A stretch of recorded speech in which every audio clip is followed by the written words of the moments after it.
Good morning, first grade, and welcome back to Bible. Today's story is entitled David Adopted into Saul's Family, and our memory verse is found in Psalm 23. Even if I walk through a very dark valley, I will not be afraid because you are with me. Your rod and your walking stick comfort me. You prepare a meal for me in front of my enemies. David was worried. He sat in the field watching his sheep, but his mind was far away. Samuel had told King Saul that God would take the kingdom away from him because of his disobedience. Saul was so angry that he cared even less about obeying God, and Satan gained power over his mind. His servants decided to find someone who could play the harp to relax and calm the king. David was chosen. At first, David was excited. He could spend time at court and learn what it was like to be king, but what he learned was not good. The household of King Saul was unhappy because the king was unhappy. Whenever Saul raged out of control or was depressed or moody, someone would send for David. He would sit for hours with the king, playing and singing, trying to turn Saul's heart back to God. David was not sure the king even knew he was there. He was always glad to get back to his sheep. Now the Philistines were at war with Israel. 3 of David's brothers had joined the army, and the family had not heard from them. His father decided not to wait any longer for a message. He said, "Take some food to your brothers, David. Bring back word of how things are going in the war." David hurried to where the 2 armies camped in the valley of Elah. It looked as if there was about to be a battle. David ran to find his brothers. "How's the war going?" he asked excitedly. "What war?" grumbled Eliab. "Nothing ever happens, and you're about to see why." David turned and looked across the valley to the Philistine army. There, coming toward them, was the biggest man he had ever seen. As he advanced, the Israelite army fled in fear. David stared. "Who is that?"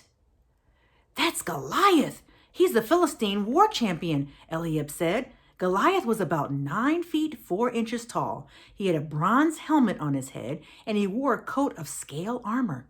It was made of bronze and weighed about 125 pounds. He wore bronze protectors on his legs, and he had a small spear of bronze tied on his back. The wooden part of his larger spear was like a waver's rod, and its blade weighed about 15 pounds. The officer who carried his shield walked in front of him. Goliath stood and shouted to the Israelite soldiers, "Choose a man today and send him to fight me. If he can't fight and kill me, we will become your servants. But if I defeat and kill him, you will become our servants." Then he said, "Today I stand and dare the army of Israel. Send one of your men to fight me." When Saul and the Israelites heard the Philistines' words, they were scared. They were afraid. David turned to one of the soldiers and asked, "Why does he think he can speak against the armies of the living God?" David's older brother, Eliab, heard David talking with the soldiers. He became angry with David. He asked David, "Why did you come here? Who's taking care of the sheep in the desert? I know you're proud. Your attitude is very bad. You came down here just to watch the battle." "What have I done?" David demanded. "All I'm saying is someone must teach this Philistine not to defy the armies of the living God." His words were repeated to Saul, and Saul sent for him. "Nobody needs to be afraid of this Philistine, Your Highness," David told Saul. "I'll fight him." "You? You're just a boy." David straightened his shoulders. "God delivered me from lions and bears, and he can deliver me from this Philistine. He will die because he stood against the armies of the living God." Saul put his own armor on David, but it was too big and heavy. David took it off, and with nothing but his sling and a prayer, he headed for the brook in the valley. David picked up 5 smooth stones from the brook, and he put them into his leather pouch that hung from his waist. At the same time, the Philistine was coming closer to David. The man who held his shield walked in front of him. Goliath looked at David. He saw that David was a boy, tanned and handsome. He looked down at David with disgust. He said, "Do you think I'm a dog and you can come with me with a stick?" He used his God's name to curse David. He said to David, "Come here, I'll feed your body to the birds of the air and the wild animals."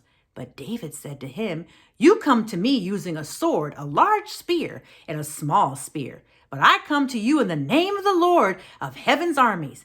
He's the God of the armies of Israel. You have spoken out against him. Today the Lord will give you to me. I'll kill you and I'll cut off your head. Today I'll feed the bodies of the Philistine soldiers to the birds of the air and the wild animals. Then all the world will know there is a God in Israel. Everyone gathered here will see the Lord does not need swords or spears to save people. The battle belongs to him, and he will help us defeat you." As Goliath came near to attack him, David ran quickly to meet him. He took a stone from his pouch. He put it in the sling and slung it. The stone hit the Philistine on his forehead and sank it. Goliath fell face down, boom, on the ground. So David defeated the Philistine with only a sling and a stone. He hit him and killed him.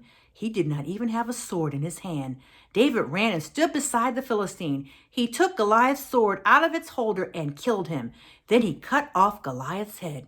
When the Philistines saw that their champion was dead, they turned and ran. David was an overnight hero. Saul took him into his own household to stay and to be a part of the family. The people sang songs about the great giant slayer, David. David only smiled and shook his head. It was God who had slain the giant. Didn't they know that? David made friends with Saul's son, Jonathan. David had older brothers, it was true, but mostly it had just been David and God and his sheep. How wonderful it was to have another person he could really talk to. It felt as if they were brothers. Saul began to hate David. When he sent David out ahead of his armies, they always won. The people loved David. When he came home from the battle, the women danced in the streets with tambourines and sang. Saul was jealous. He was afraid that the people would make David their king instead of him. His rages began again, and he decided to kill David. When Saul tried to kill David, Jonathan helped him hide.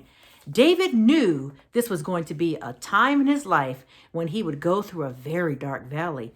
He thanked God for always being with him and for giving him a friend like Jonathan. So our memory verse today comes from Psalm chapter 23. Even if I walk through a dark valley, I will not be afraid, because you are with me. Your rod and your walking stick comfort me. You prepare a meal for me in front of my enemies.